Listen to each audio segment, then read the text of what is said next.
Galleophobia is a term referring to the fear of sharks. It's a concept that's rather new to me, as I never understood the logic behind it. After all, it seems kind of silly to be afraid of something that can be stopped by a sheet of glass or easily outgunned by any teenager who shopped in a Walmart. Yet despite these obvious facts, people still seem to buy into this ridiculous notion that sharks are somehow capable of breaking into their panic rooms and eating all their relatives. I mean, that's just simply absurd, and I challenge any sane person to illustrate to me how something so silly can possibly occur. Well, it turns out that developer Tripwire Interactive has something to say as they released Maneater, a power fantasy sandbox game that realistically depicts the life of your everyday relatable bull shark. Assuming of course that a shark had the ability to chase people on land, shoot lightning bolts from its teeth, and possess enough bite power to sink every warship in the US Coast Guard. Now, as I had explained to my therapist the other day, power fantasy games have always had a special place in my heart, mostly because they make my balls feel big, but also because there's just some form of primal entertainment to be had going around free to decide how you want to live your independent shark life, climbing the social food chain until you're finally the biggest, meanest badass in town, and you no longer have to listen to the man and his pushy capitalist.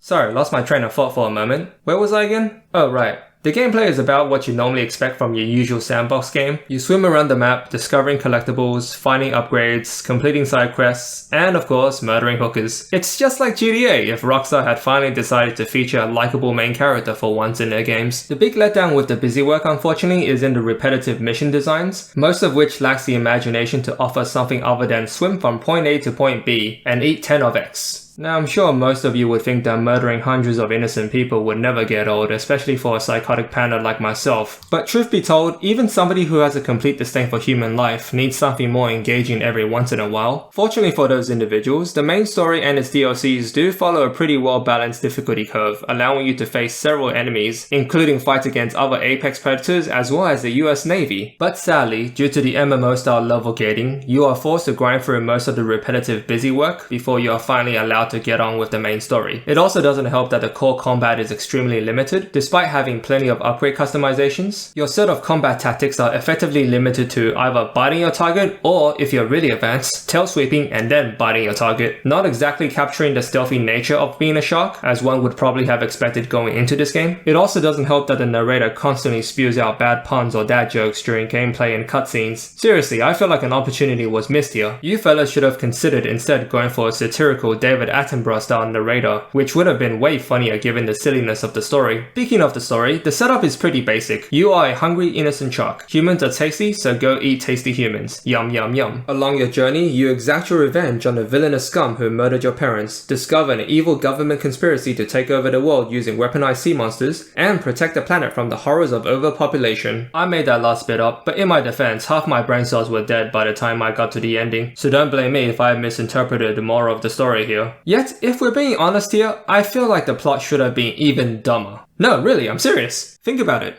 What if instead of going up against the discount Quint, we instead fight against a mad scientist and his army of radioactive super soldiers, and from there we can just keep on dialing up the stupid, working our way to eating Aquaman and maybe even President Joe Biden on his personal aircraft carrier. There should be an entire subplot in which we have to stealthily spy on top US military commanders during their day off in SeaWorld, where we both uncover and prevent a scheme to start World War III through the illegal use of nuclear submarines under the command of a cybernetic octopus from space. We can come out of it as the hero and have parades dedicated to us, or even be elected shark president of the planet. Damn it, developers, grow up here. I want to see a DLC where a super shark grows to the size of a skyscraper and time travels to another universe where we defend the world against the fascist Godzilla and his fleet of star destroyers.